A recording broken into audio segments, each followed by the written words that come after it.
Hi, welcome to my talk. My name is Ryan Groth, Chief Sales and Marketing Officer with Follow Up Power, and I'm going to talk about the secrets of top construction sales teams. So as you can see, I've been across the country. I've been in different organizations. This is just a sample of different pictures I've taken with different groups, different trades across the country. And so I'm going to talk about what I've learned and what the best are doing, what the worst aren't doing, and bring some value to the industry in this field of construction sales. And so a little bit about me real quick. This is my wife and 3 kids. ORU graduate, led the team to a conference championship in baseball. Drafted twice, signed with the Angels in '08. My redshirt junior season out of ORU. Finished my degree in the off season. Played 3 seasons of professional ball. Worked with hundreds of companies with their sales departments at this point, and 95% of that in which has been in sales. Currently on a vegan diet. Don't knock it till you try it. Feeling good. And married for 6 years now, and also a deacon in my local church. So a little bit about me, and but now let's jump in about what I'm going to be talking about. So first is Houston. We have a problem. Some of the problems I've experienced and encountered. Secondly is I found that every top construction sales team has these main components. So I'm going to talk about that, what great sales meetings look like, and how the best companies are able to forecast so accurately the X factor that accelerates growth, and a case study. So I'm glad you're tuning in. I'm going to move through this quickly so that you can get right to the meat of the content and enjoy how we can grow from here. So what I found here is the laggard problem. You guys may have found, just seen that start with why, Simon Sinek, TED Talk, and he brought this to my attention, and I loved it. It's called the law of diffusion of innovation. What this is it's a study, it's a theory about how the market adopts to technology and best practices and innovations. And so if you look at on the left, there's the innovators. That's 2.5% of the population. Early adopters is 13.5%. There's a chasm that happens right there at the end of early adopters, where the early majority, late majority start to really adapt, and then there's the laggards, which is the least percentage, or smaller than early and late majority. And here's the deal: the construction industry is in the laggard section, so they don't adopt to what's going on in the world until later, until almost everybody else has already done it.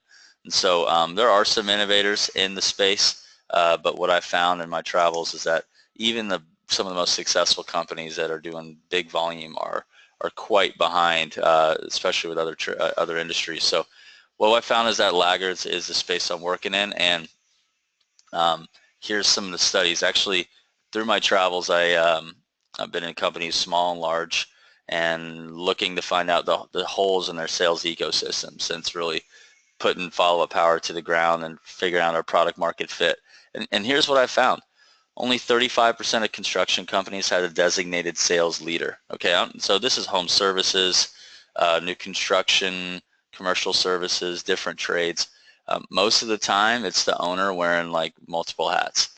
And so there's not very many companies, only 35% that I found, that actually had a designated sales leader. And so that's really important. Secondly is only 30% of companies ran a standing sales meeting, many of which had a every other week meeting or monthly meeting. It was whenever. There wasn't any formal meeting sequence or rhythms. They talked about backlog more than they talked about pipeline. They didn't talk about, they talked about bottom line, which more than they talked about future revenue and closing ratios and things like that. So there was very little insight for sales and sales related activities and forecasting and futuristic looking activities. Another one was only 25% had growth goals established each year. It's amazing. Only 1 out of 4 companies actually said, here's where we want to go. Most of them were just totally just hoping for the best and not really driven. So that was very interesting. Another interesting one is 15% knew it was in their sales pipeline and their closing ratio. Most of them are tracking, whether it's an Excel spreadsheet or some kind of system. They really, even if they had it, it was in a very loosely managed way, but very small percentage knew what's going on out there, jobs that they were working on. 25% is the average salesperson turnover rate. So for every 4 they hired, 1 was gone. just about, and only 5% had a documented defined sales process in place. So the laggard problem exists in this industry. The construction industry needs help. It's neglected, and this might be you. You know, this is if you're watching this right now, you may feel like this guy, where you're the owner wearing too many hats. If you're in the construction industry, you're probably not wearing a tie, and you might be bald though. I'm just kidding. And but no, you know, you got the tools of the trade. You got notepads and spreadsheets. I tell you, people have spreadsheets for their spreadsheet, and they got the office manager driving herself crazy trying to put together reports and things like that. And so this is the typical scenario. This is what most of the industry is functioning and how they look. And so so now I'm going to talk about the ones that were really killing it, the ones we're rocking, with a case study at the end. So this is what I've seen. The best sales organizations in the construction industry all had structure. So you guys might have heard of the three-legged stool. Now, this is a good place to start. Most of the time the owners were wearing all these hats and trying to be the pegs to this stool. And so, but here's the ones that I want us to pay attention to. Administration is keep score, so people who are doing HR, payroll, accounting, kind of keeping it organized, that's a stool, that's administration. Then there's a leg of the stool called operations, that's the do work, and then you got the get work. So the front end is sales, marketing, business development, that's the get work, do work, keep score. The best ones had this kind of divided on their org chart, and it's important for companies to think this way if they really want to grow and really grow at the level that is attainable in their market and be on that next level. So getting the three-legged stool in order.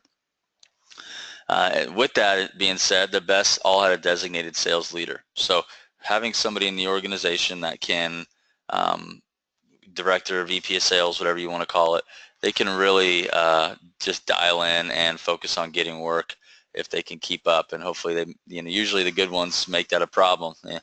And so here's what the top ones look like.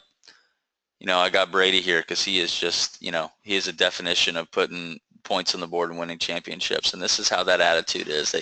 They're focused. They're not distracted with other things. They're great with people. They drive results. That's what they do. They're focused on winning. They play to win. They're disciplined.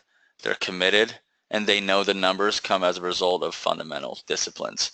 You know, I guarantee you Tom Brady and Bill Belichick, they just focus on having the best playbook and repeating that over and over again. And the points just take care of themselves. They all have fundamentals. And so, you know, they know their mission, their story. They have goals in place. They have a weekly sales meeting. They keep their team engaged and have KPIs. They have a standardized process. So these fundamentals are key to making things repeatable. So getting all these awesome things in a repeatable format is probably the biggest struggle, is standardizing and you know, streamlining some kind of a process, some kind of a set of procedures, and that's exactly what the best seem to do a good job with, is understand that. But it starts with structure, leader, and having these things in place. KPIs are really critical. So let me talk about the ones that the best KPIs that have a core set that this is what they're focusing on. One is activity, or you know, I like to call behaviors against the goal. For example, meetings, dials, or, you know, emails, touches, phone calls, right? Proposals, many call them estimates. You know, decision meetings, you know, referrals. There's make sure we have enough volume against goal of proposals and contracts. And profit margin. Are we functioning in the right profit margin that we need to be successful? Closing percentage. Average selling cycle. So these are some of the main ones. There's definitely a subset that I've seen people focus on, like gross profit per man hour. You know, backlog obviously is important, but as I'm talking mainly on sales, these are the ones, the KPIs that are really critical that you got to be paying attention to. You got to be tracking.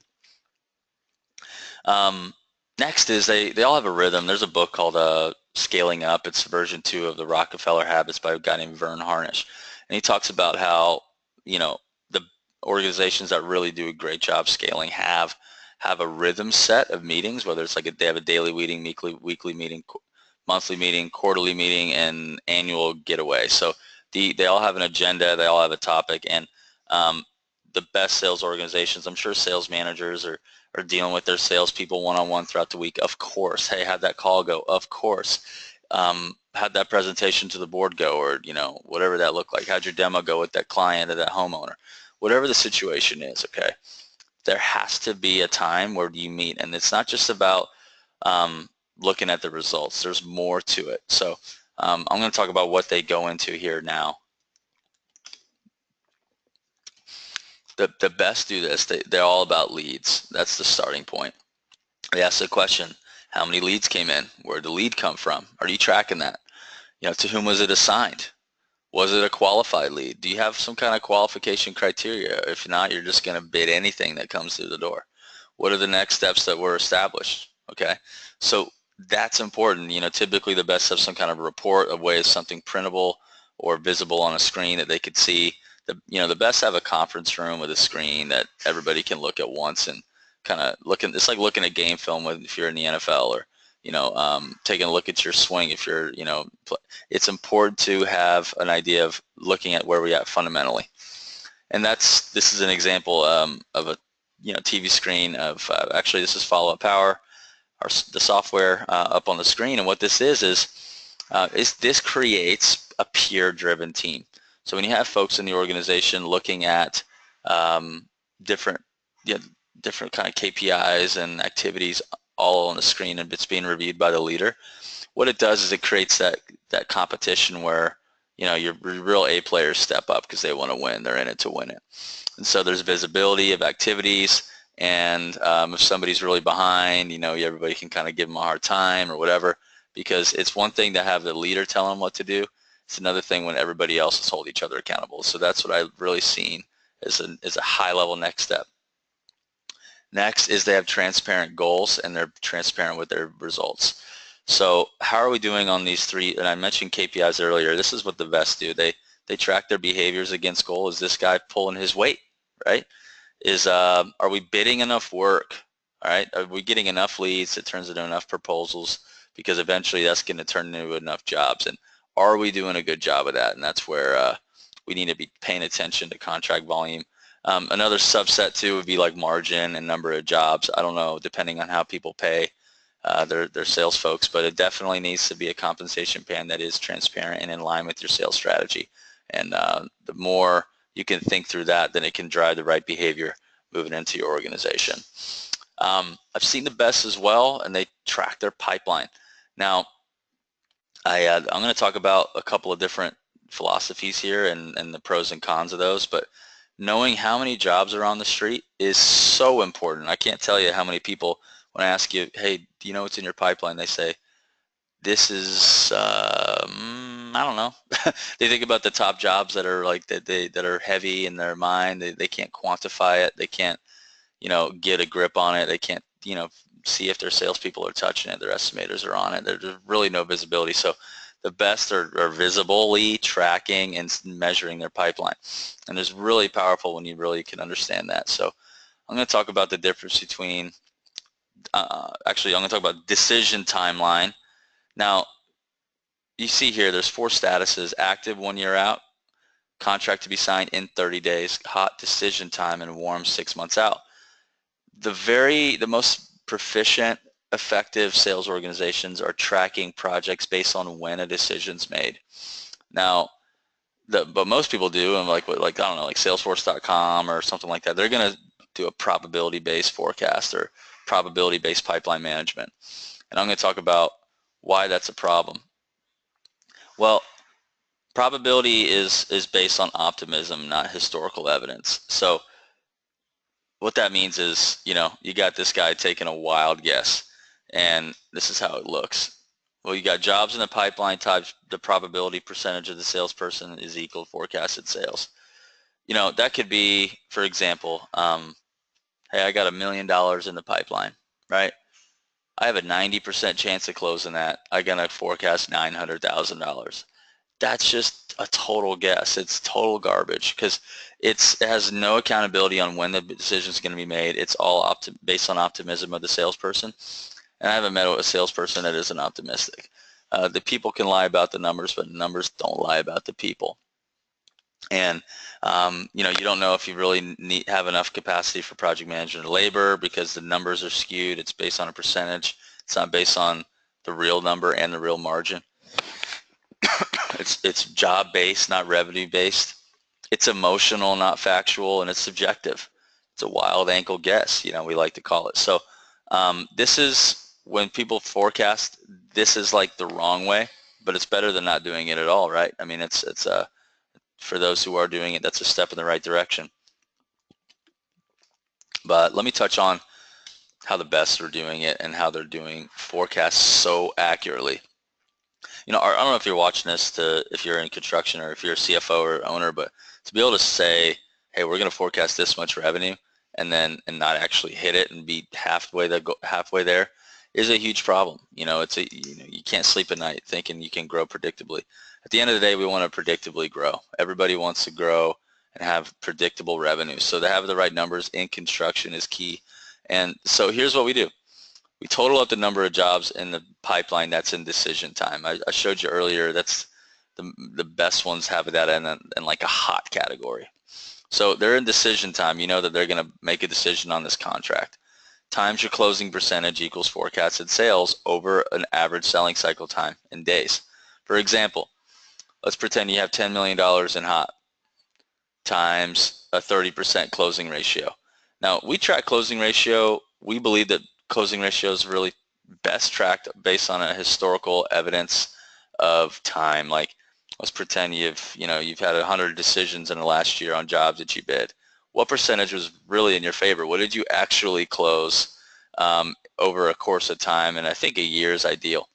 So when you look at based on a historical evidence of closing times 10 million is going to equal $3 million over a selling cycle. Let's say it's 90 days if you had that tracked, which the really good ones can track that. So they could say over the next 90 days we'll close $3 million guaranteed within 10% over and over and over again.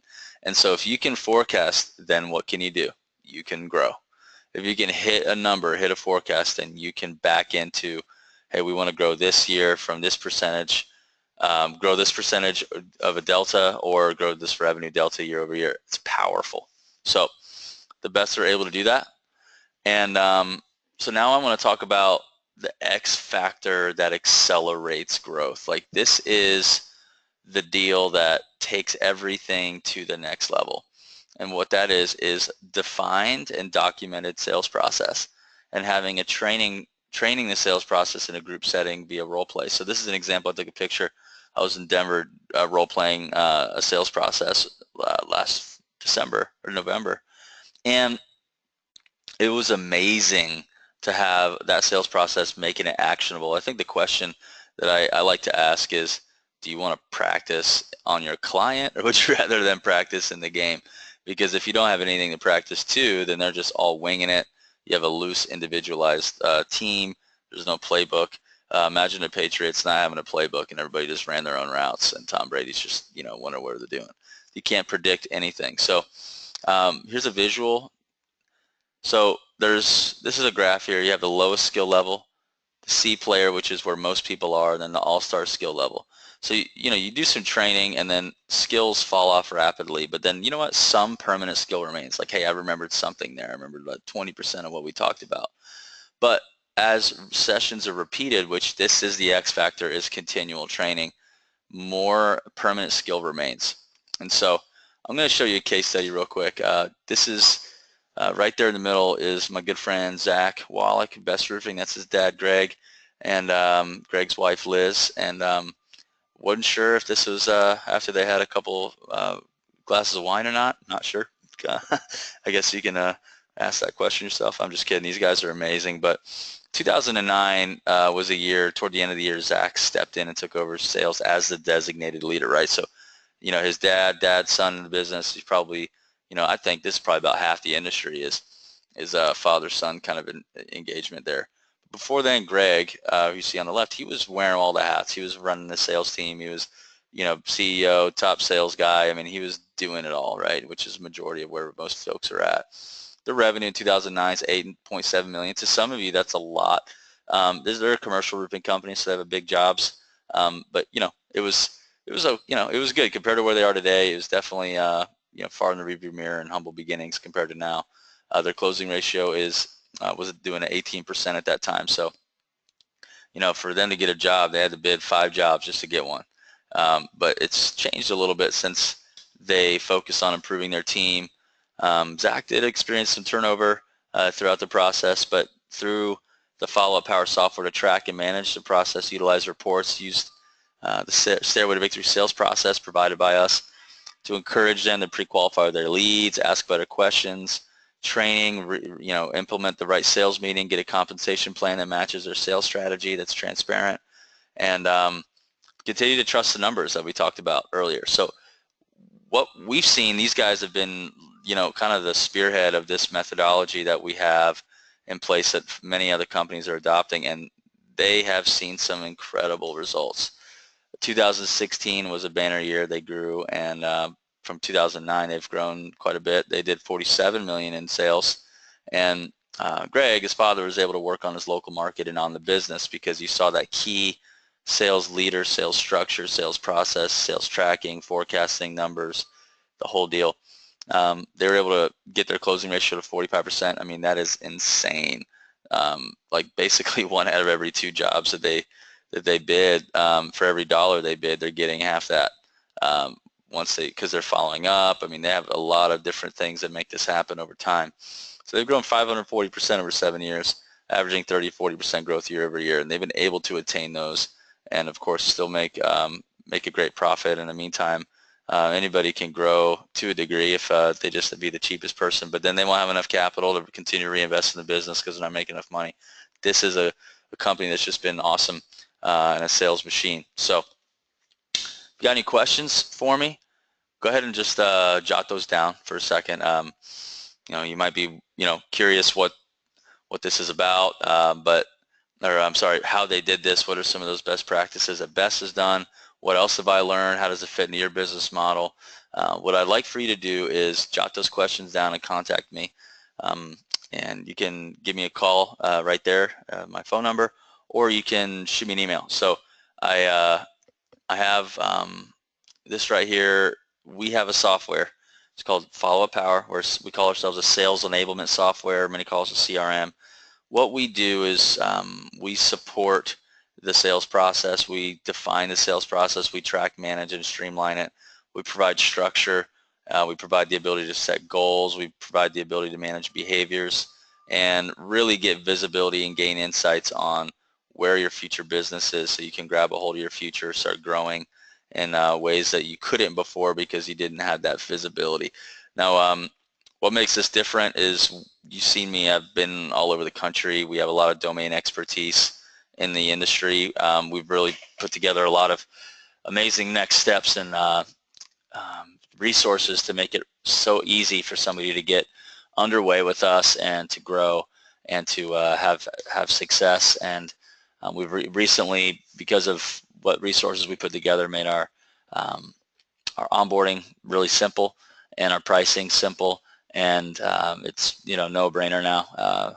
Where before it was a little bit more involved. I would actually travel out and get this going and poke holes in their sales ecosystem and try to figure it out. Now we are able to close those gaps and identify those more quickly online and with our training. So what I'd like to do is ask you to send your questions and call me if you have any, and we'd like to do a demo for you and see if we can be a solution to help you get to where you want to be with your construction business. So thanks again, and I look forward to talking with you.